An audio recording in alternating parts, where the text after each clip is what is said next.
haukustahili kabisa kuwa offside.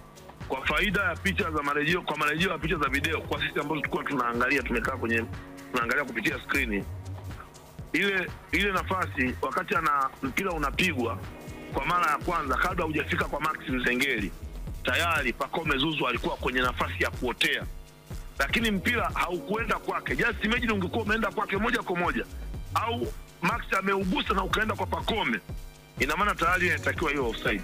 Lakini ule mpira aliupata Max wakati kadri alivyokuwa anaendelea kusogea, na mabeki wachezaji wa Simba wa eneo la ulinzi walikuwa wameongezeka kwenye lile eneo. Ukiangalia wakati mpira anaupiga Max, tayari goalkeeper alikuwa yuko chini sambamba na mabeki wawili wachezaji ambao ni wachezaji wa Simba.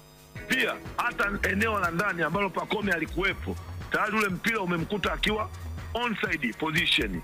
Offside tunasema ni mchezaji kuwa karibu zaidi na mstari wa goli la timu pinzani kuliko mchezaji wa pili, mlinzi wa pili kutoka golini, au wachezaji wa ulinzi wawili wa mwisho, second last defender.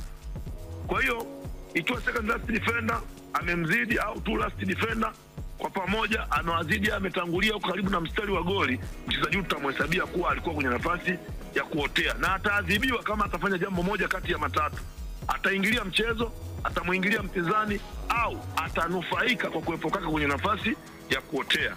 Lakini ukimwangalia pale Pacome Zouzoua hakunufaika kwa kuepuka kwake kwenye eneo la kuotea, kwa sababu Max Nzengeli wakati anaupiga ule mpira, tayari Pacome Zouzoua hakuwa kwenye nafasi ya kuotea, alikuwa onside position.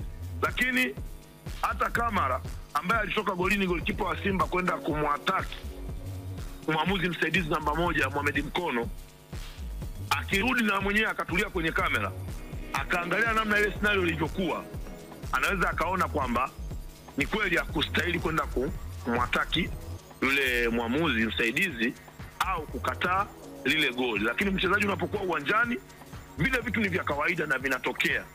Lakini kwa pale mwamuzi msaidizi alikuwa sahihi kwa 100% kabisa, hakukuwa na offside.